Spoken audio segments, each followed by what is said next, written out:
Hi, everyone. So before we start lesson 4, I want to take a quick reminder of what Unit 4 is.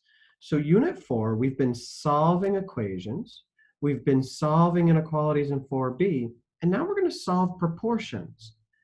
Now, proportions might sound familiar. That's Unit 2, the idea that all ratios are equivalent.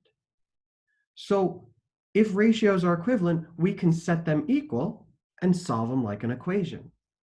Now, today's lesson should take about 30 minutes. It may take you a little bit longer to finish some of the practice problems, but feel free, if you don't finish in 30 minutes, finish it for homework. Now, we have a few exploration for you to do today. And as you see, I put minutes next to it. Make sure that you don't spend more than 2 minutes. So here's exploration 1. Your goal is to try to figure out what x is to make this true. So after exploring, you might have noticed something. You might have noticed that this proportion, here's my first ratio, here's my second ratio, well, they have the same denominator. And since they have the same denominator, well, therefore, their numerators must also be the same. So x equals 5. Let's go on to the next exploration. Take no more than 3 minutes. See if you can figure out what y is. Now, these denominators aren't the same, but you can change and figure that out. There's many different ways to obtain this answer. One way you might realize is to get from 30 to 3, I need to divide by 10. So I'm using the idea of ratios. Well, then, to get from here to here, I divide by 10. Well, 12 divided by 10 is 1.2, so y equals 1.2. This isn't the only way you could have solved it. You can solve it any way, and I look forward to seeing how you go about it. Make sure you're in your notebook, you've shown that work. All right, one last exploration. So take 4 minutes max, see what you can do. So this one is a little harder. We might not know how to get from 7 to 2. You might. You might know how to do it. And if you do, then you can use that fact. You could say, well, okay, I can divide 7 by 3.5. Well, therefore, I divide 6 by 3.5. You could have done that. Or we could have found common denominators. Okay, well, b over 2, well, I want a common denominator of 14. Well, that means this is a 12 over 14. And I need to multiply both of these by 7, so that's just 7b. So using the same logic as we did in the first one, this must be equal to that. Okay, so 7b equals 12. Divide this side by 7, divide that by 7. Well, I can actually just leave my answer as 12/7. That's a perfectly acceptable answer. If you decided to do the division, you would get that b equals, now I'm rounding to the hundredths place, so 1.71. So I'm going to actually do about. So it's about 1.71. But the whole idea is there's so many different ways about going about getting this. But mathematicians realized that there was a pattern we can always follow. So let's see the pattern. So here's the example, and we're going to use something that's called cross multiplication. Now I'm going to write this example bigger, and you should write this in your notebook as well. Well, when we have a proportion, when we have a proportion, we can use this. Otherwise, you cannot. And a proportion is we have one ratio right here equal to this ratio. And sometimes you'll hear this called the butterfly method. And what is happening is I'm going to cross multiply. So multiply across the equal sign. Well, 5 times n, well, that's just 5n. And then cross multiply the other way. Well, 3 times 4, that's 12. Take those two values that you found, set them equal to each other. So that was step 1, and then we're going to solve. Well, this is 5 times n, so I divide the left side by 5. I divide the right side by 5, and I get n equals a 2.4. And there's my final answer for n. And this method will always work. Always. And so I've put cross multiplication into words. So when you have a proportion, this is important, you can rewrite it and staying equivalent by doing the following. So you multiply the numerator of the first ratio. Well, I'm going to do this as we're going. So again, my example is 9 over 4 equals 7 over x. So the numerator of my first ratio, well, that's 9, times the denominator of the second, that's x. That's why I drew this.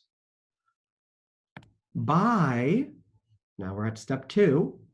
So that was step 1. Now we're going to step 2. Multiply the denominator of the first, that's 4, by the numerator of the second, that's 7. Well, that's also the same thing as just 28. I can do that. And then set those two equal. So 9x equals 28. And then I'm going to go and solve. So divide by 9, divide by 9. And I get x equals 28 ninths. Well, I can leave it like that. And I'm going to ask you to leave it like that. Now, if you can simplify it, which this you cannot, you must simplify. But at this point, this is the most we did. And that's the whole idea of this butterfly method. So make sure you have those examples. Make sure that you also have this written in your notes. And then let's go on to the practice. So take no more than 3 minutes, do this practice problem, and then continue the video for the answer. So here's the answer. Again, I'm color coding it so you can follow along as well with the colors and see where it came from. So I did the numerator 5 by the denominator of the other ratio 7 to get 35. I then did the denominator of the first, which is x, multiplied by the numerator of the second, which is 2 to get 2x. I then had to divide by 2 to undo the multiplication, and I got my answer. Let's go on to practice 2. Again, no more than 3 minutes, and then continue the video to see the answer. Now notice for this example, after doing the cross multiplication and doing the division, I got 36/8 as my answer. But I was able to divide both of those answers by 4 to get 9/2. We have to simplify. So 9/2 or 4.5 is acceptable. Now, just because we're doing this method doesn't mean you can't all of a sudden also use one of the previous methods and realize that to get from 8 to 4, you could divide by 2. You could divide by 2. Well, 9 divided by 2 is 9/2 or 4.5. So you can use an alternative method as well. The cross multiplication will always work. These other methods might be more challenging. All right, another practice for you.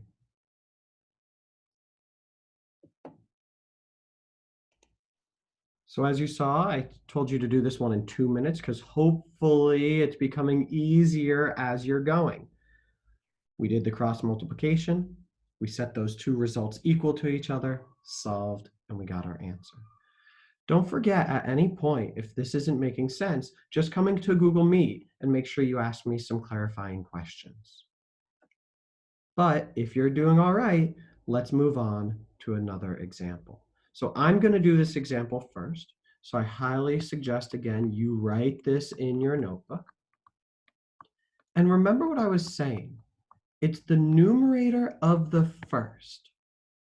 multiplied by the denominator of the second.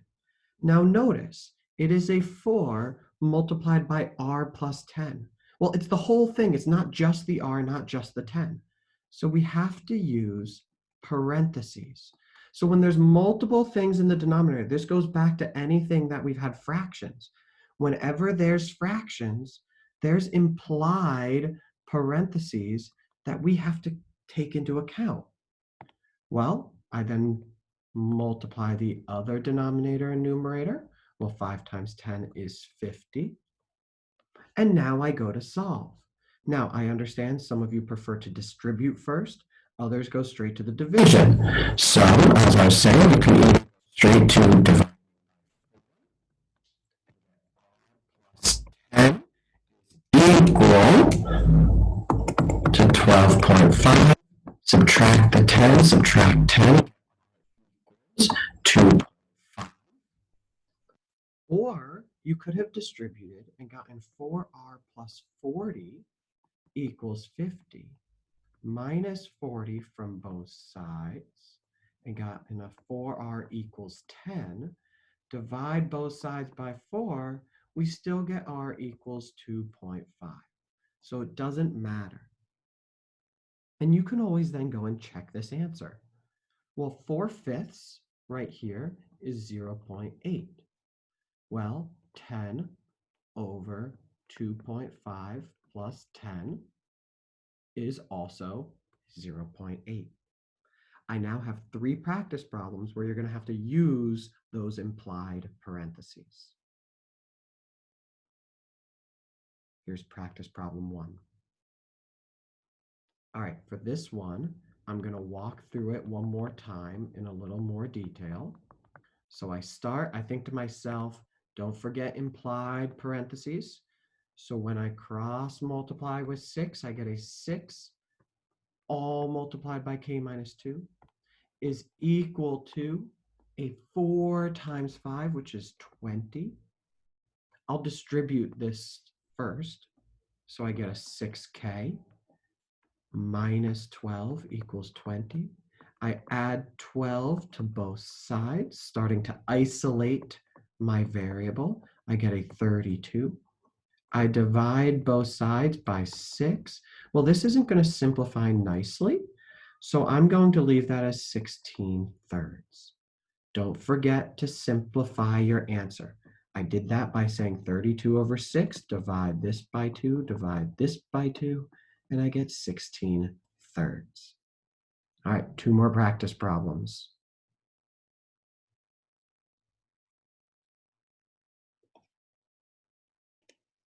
Here's the answer to practice problem 5. Again, as you see, I'm using the alternative methods of solving the equations so that you can be familiar with both and choose which one you feel more comfortable with. No matter what, my answer is negative 2.8 though. Last practice problem of the day. Go ahead. So here is the last practice problem of the day. We get the answer 31/6, which that doesn't reduce any further. So we decide that's as far as we can go. So we've now solved equations, solved inequalities, and solved proportions. We've done equations and inequalities with word problems. And so starting tomorrow, we're going to be doing proportions with word problems. Now, before I leave, I want to remind you guys, it's really important because I'm going to do the same thing right now. Go get up, walk around a little bit, make sure that you're moving in between classes. If you have any questions, make sure you message me. Have a wonderful rest of your day. Bye, everyone.